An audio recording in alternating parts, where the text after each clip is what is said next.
Y bueno, regresamos con esta segunda parte y habrán descubierto que acá la palabra sagrada es biodiversidad, ¿no?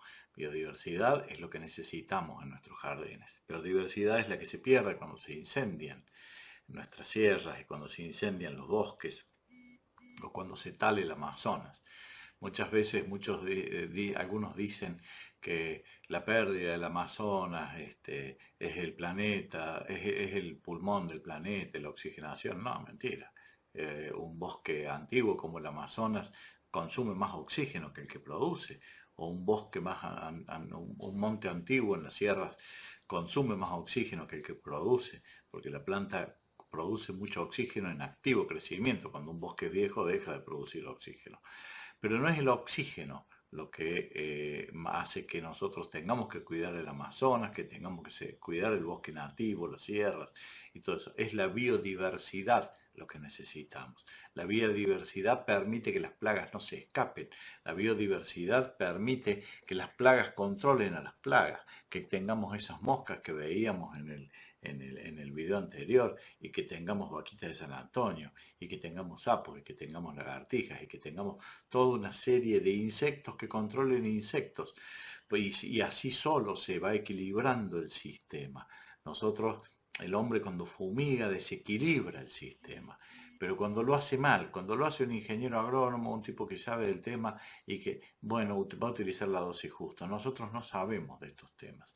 Entonces, tenemos que erradicar la teoría del chorro por ciento, echarle un chorrito que no hace nada, y un chorrito puede matar tu hijo, puede matar la biodiversidad del jardín y puede matar una serie de insectos que son benéficos para el jardín.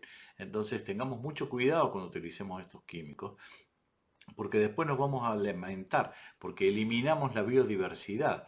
Y como las hormigas y como este otro tipo de insectos son tan evolucionados, tienen 140 millones de años, nosotros tenemos 1 millón de años sobre la faz de la Tierra.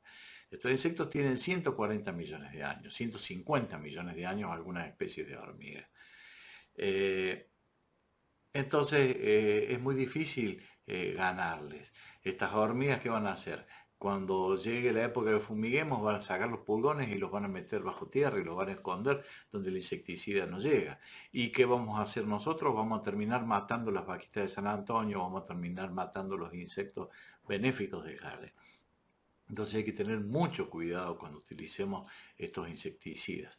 Después vamos a hacer después una clase de repelentes biológicos o insecticidas biológicos que agreden solamente a aquel pulgón que succiona savia, a aquella cochinilla que succiona savia, y no a los insectos que agreden a pulgones. Eso va a ser ya para otra clase.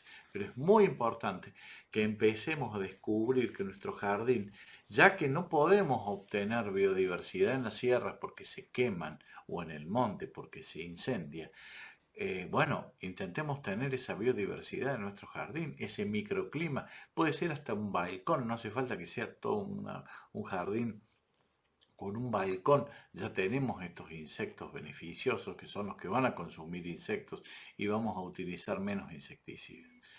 Uno de los que más sufre, habíamos estado hablando recién de los pulgones, ¿no? Y uno de los que más sufre esta agresión del ambiente es un microhimenóptero, una avispita que no llega a 1 milímetro, que vuela y pone en el lomo del pulgón, ahí les muestro la imagen, pone en el lomo del pulgón, le inyecta sus huevitos ahí, inyecta su descendencia en el lomo del pulgón, y esta avispita es muy sensible a los insecticidas. Dice, bueno, no, porque yo usé solo caotrina, que no contamina. Sí, a esta avispita la mata la caotrina, la cipermetrina y las deltametrina. Entonces, por más que sean de bajo impacto ambiental, a esta avispita las termina matando. Entonces, ¿qué hacemos? Si vamos a utilizar este tipo de productos químicos, lo utilizamos en un horario en que la avispita no está activa. Esta avispita, después de las 7 de la tarde, en verano, y de las 6:30 de la tarde, en invierno, se va a la copa de los árboles. Y a la copa de los árboles, o en altura, si tenemos en un balcón, a la punta del ficus, en la parte más alta. Entonces, esa avispita se va a vivir a esa hora se va a su nido, a su hábitat, a las 7 de la tarde. Si nosotros fumigamos abajo un rosal, alguna planta que está por ahí cerca, lo tenemos que hacer después de las 6:30 de la tarde en invierno y después de las 7 en verano, para no afectar la avispita. Ahí sí estamos eliminando el pulgón y no estamos eliminando la avispita o la vaquita de San Antonio, que son los predadores naturales. Tengamos en cuenta ese detalle, ¿no? A su vez, esta avispita, como les decía recién, coloca los huevos en el lomo de el pulgón. Fíjense que este pulgón tiene 1 milímetro, la avispita tiene prácticamente 1 milímetro. Casi que a la tarde se la suele ver como una pequeña, como una nubecita muy chiquita de unas avispitas. Bueno, son estas, son unos microhimenópteros. Son más chicos que un mosquito. Y vuelan a la tarde, tipo 5 o 6 de la tarde, cuando están volando al nido. Se las ve volar a la tardecita. Bueno, estas avispitas son grandes predadores naturales porque colocan sus huevos, las larvitas nacen dentro del pulgón y lo primero que se comen, yo les contaba recién que un macho no hace falta que fecunde una hembra, que la mayoría de los pulgones son hembras y pueden llegar a multiplicarse solas porque nacen y pueden autofecundar sus larvitas y después las van pariendo como veíamos en la fotografía del otro video. Pero, ¿qué hace esta larvita? Se come toda la descendencia que está en el interior del ovario sin afectarle al pulgón. El pulgón sigue comiendo, sigue porque no le afecta su vida natural. Le come las larvas a futuro que están aisladas, entonces no le afecta su vida natural. El pulgón sigue vivo y sigue dentro del rebaño. ¿Por qué? Porque como las hormigas lo llevan de un lado para el otro, como si fuera ganado, este sigue vivo y va con todo el rebaño, porque a la avispita le conviene que su descendencia, sus hijos, nazcan no aislados de toda la colonia, en el medio de la colonia, porque apenas nacen, se transforman en avispas, copulan, y esto es una cuestión de horas. En el día mismo o en horas ya están dejando huevitos en toda la descendencia de ese rebaño de pulgones. Y ahí la hormiga no los puede defender, la hormiga ni sabe que esto está pasando. Entonces es muy importante que esta avispita habite nuestros jardines. Y esta avispita va a habitar jardines que no han sido fumigados con insecticidas químicos o sintéticos. Entonces es muy importante que tengamos esta avispita, que al hombre no lo daña, porque con el hombre no tiene ninguna relación, no tiene por qué, no es que les va a inyectar los huevos o que les va a inyectar y les va a hacer doler. No, con el ser humano, con los animales no. Es una avispa que trabaja con vegetales y con animales que consumen vegetales, o sea que al hombre no lo va a hacer. Esta misma avispita sabe también controlar cochinillas, que vamos a estar viendo en unos días las cochinillas, y le hace el mismo trabajo. Y es muy importante que las identifiquemos en nuestro jardín. ¿Cómo las vamos a identificar? Cuando ustedes vean una colonia de pulgones, van a encontrar que todos los pulgones, como yo les había mostrado en un principio, son verdes, transparentes, amarillos o negros. Los pulgones afectados por esta avispita se hinchan, son más grandes, más hinchados y son colores opacos, cobrizos o colores medios plateados. Ahí se los muestro. ¿Ven? Estos pulgones han sido parasitados por la avispita a tal punto que tienen un agujerito, no sé si alcanzan a ver ahí ese agujerito que tiene, y una tapita por donde salió la avispita. Fíjense, compárenlos con los pulgones verdes, que son estos medios transparentes, que no están todavía afectados, y con este pulgón que está en un color cobrizo plateado. Cuando ustedes encuentren estos pulgones en las hojas, ni se les ocurre fumigar, porque adentro de ese pulgón está la larvita de la avispa que va a controlar el resto de los pulgones. Entonces, acá fumigar sería un crimen. Dejen que las avispitas sean los controladores naturales y está controlada la plaga. Acá tienen, por ejemplo, estos pulgones que son colores plateados. ¿Alcanzan a verlos? Estos plateados. Fíjense que le está saliendo la mielcita por la cauda. Acá la hormiga va a venir a cosechar. Este tiene la avispita adentro. Todavía no muerto, pero está mezclado con los otros pulgones sanos de la colonia. Fíjense que está mezclado con todos los otros pulgones sanos de la colonia. ¿Por qué? Porque cuando este se haga el huequito, cuando lo termine de matar en una cuestión de horas, fíjense que acá está todavía liberando miel, o sea que este está vivo.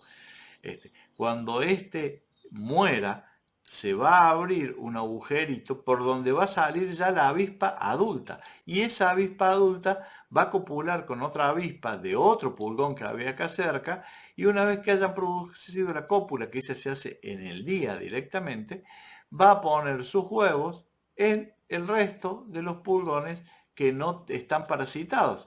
Y los identifica que no están parasitados por el color, no lo va a poner en los grises que ya tienen los huevitos de otra avispa, los va a poner en aquellos que tengan el color negro, que son medio transparentes, y así las dos avispas que han sido fecundadas van a controlar al resto de la colonia y toda la colonia van a hacer. Fíjense lo importante de no fumigar o de fumigar después de las 7:30 para más seguridad de la tarde en verano y 6:30 de la tarde en invierno, porque así logramos la biodiversidad que hace que las avispitas estén trabajando para nosotros en controlar los pulgones y no tengamos que utilizar insecticidas tóxicos que agreden al ambiente, que hace que nuestros hijos no puedan jugar por el jardín ni nada por el estilo.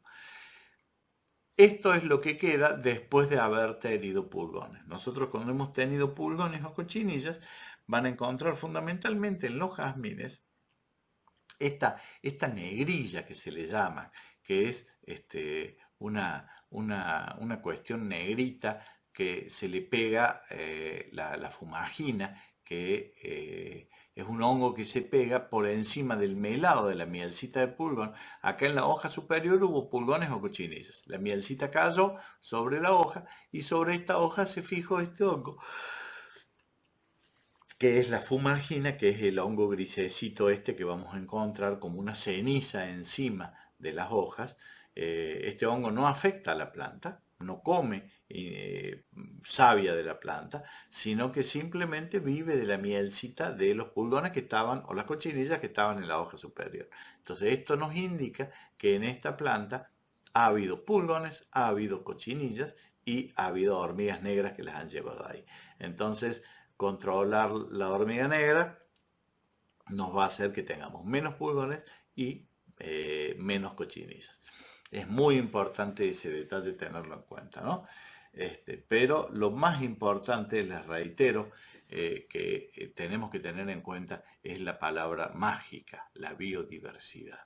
Biodiversidad es algo que nos va a permitir que nosotros podamos tener estos predadores naturales en nuestros jardines, ¿no? Si no tenemos estos predadores naturales,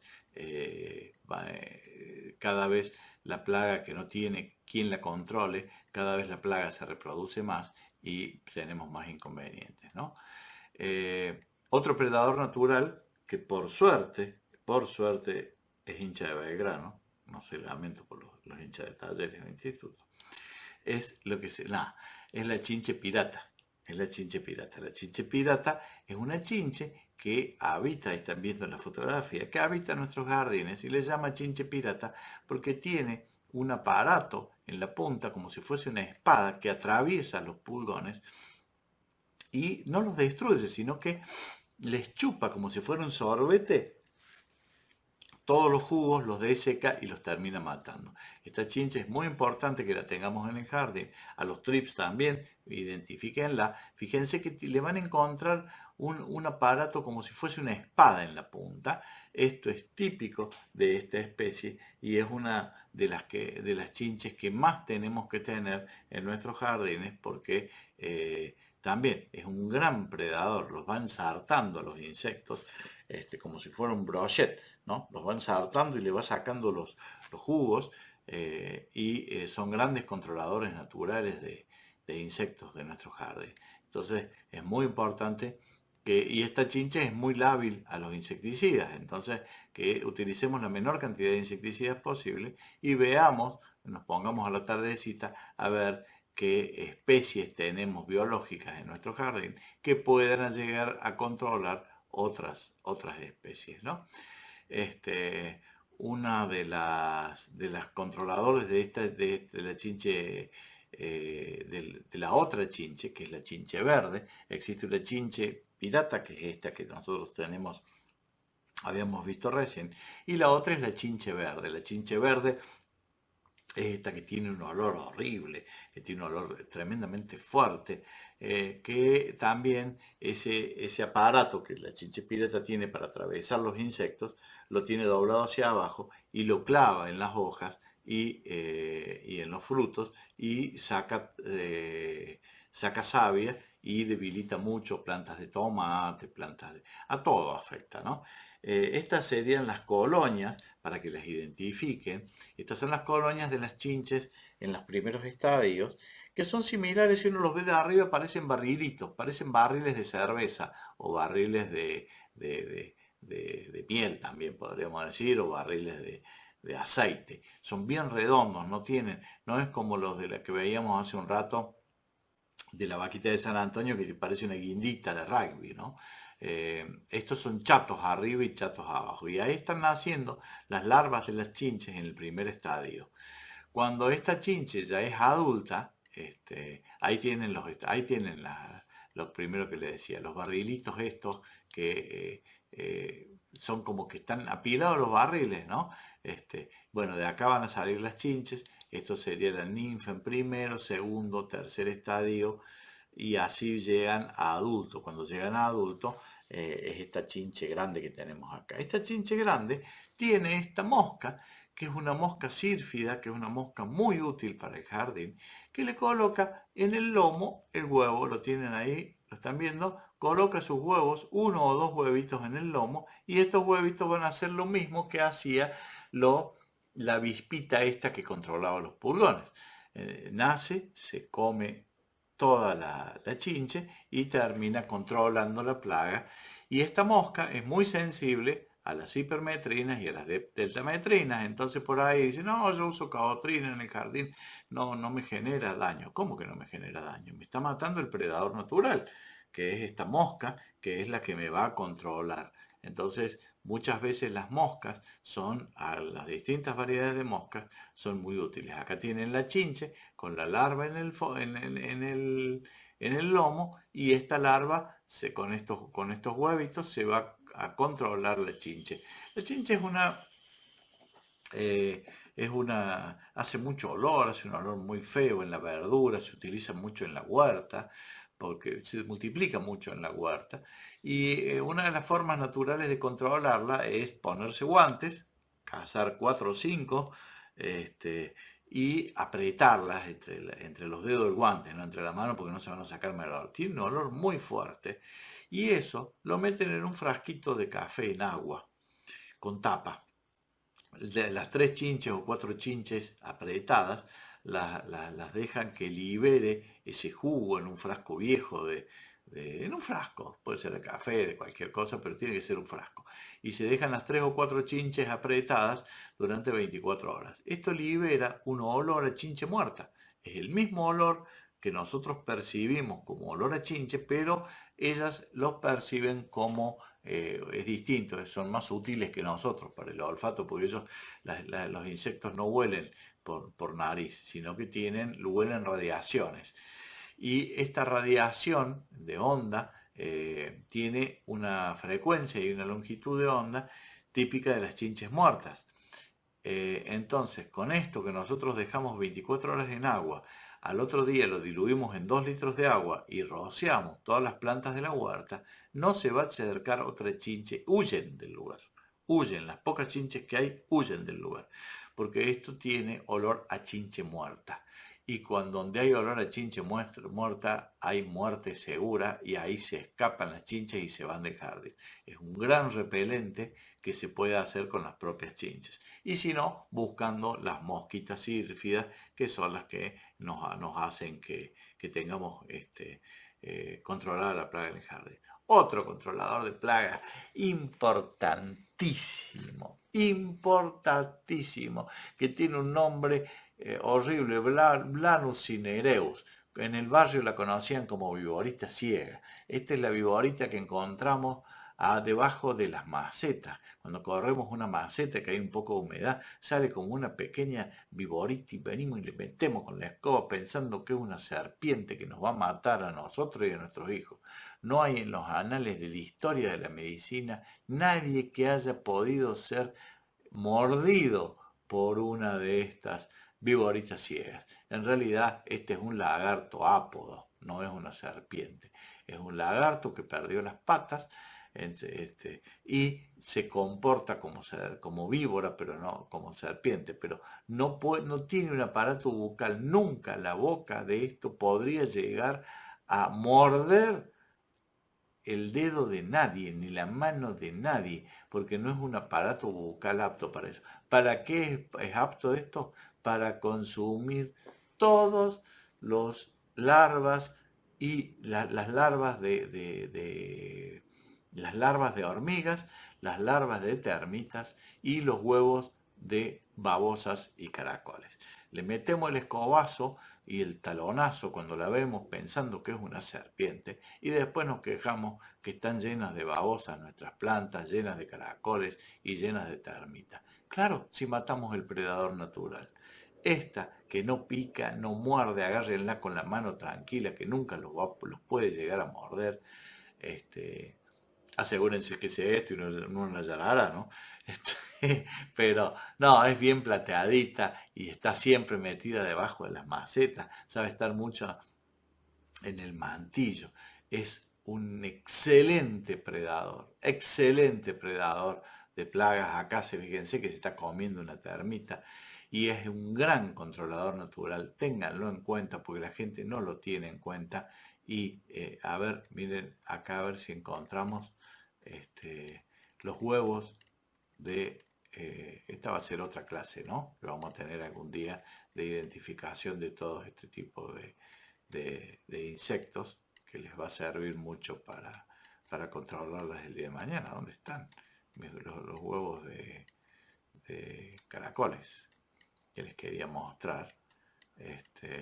Acá está. Fíjense, estos son los huevos de caracoles y de babosas. Estos huevitos de caracoles así transparentes como uno los ve, van a nacer y van a ser bueno, esta viborita ciega se los come en una mañana, los elimina.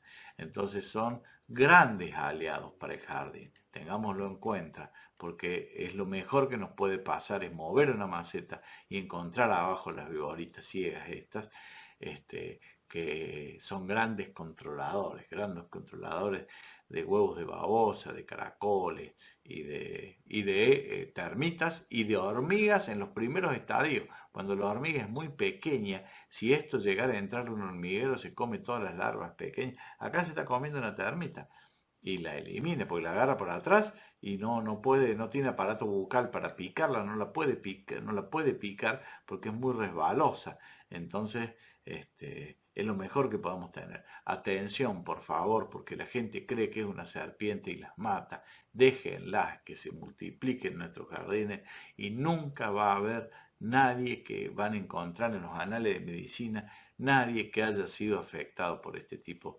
de predador natural, que es lo mejor que podemos tener en nuestros jardines. Acuérdense, biodiversidad, la palabra mágica.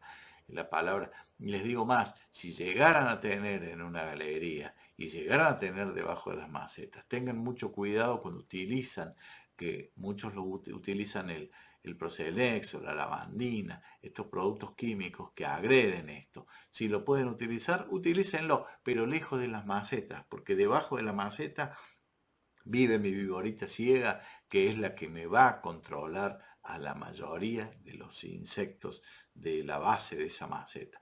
Entonces, por favor, tengámoslo en cuenta y cambiemos nuestro paradigma, dejemos la escoba para barrer y no para pegarle un escobazo a esto. Y el talón del zapato, que pensamos que hicimos un gran bien porque matamos una serpiente y resulta que no es una serpiente, sino que era nuestro aliado. Era el que nos estaba controlando que nuestras plantas no tengan babosa, no tengan caracoles, ni tengan termitas que las consuman. Ténganla en cuenta, véanla bien y esta clase fundamentalmente es para eso, ¿no? Otro de los grandes predadores, la mantis religiosa. La mantis religiosa esta que llaman cortapalo, no come palos, no corta palos, le llaman tata Dios porque mira para arriba.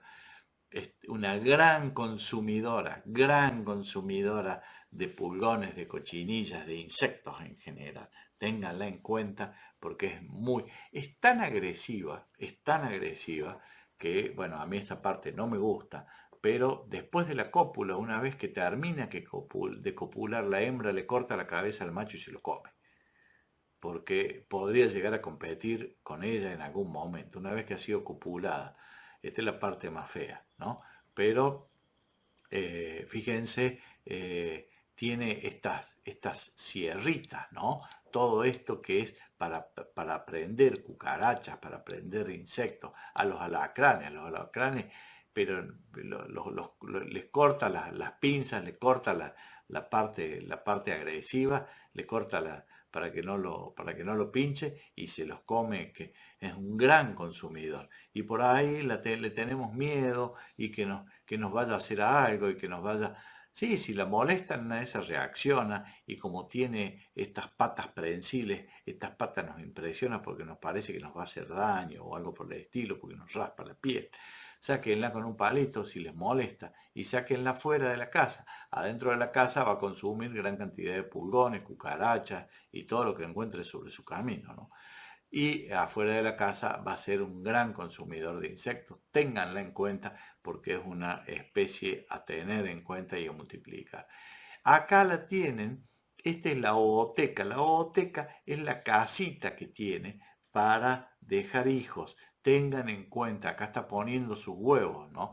Y esto es muy común encontrarlo y lo encuentran como un barrito en las paredes o lo encuentran como es dura esta boteca, dura, muy dura en las ramas y la gente no sabe qué es lo que es. Bueno, acá es donde está poniendo los huevos para dejar su descendencia, la mantis religiosa.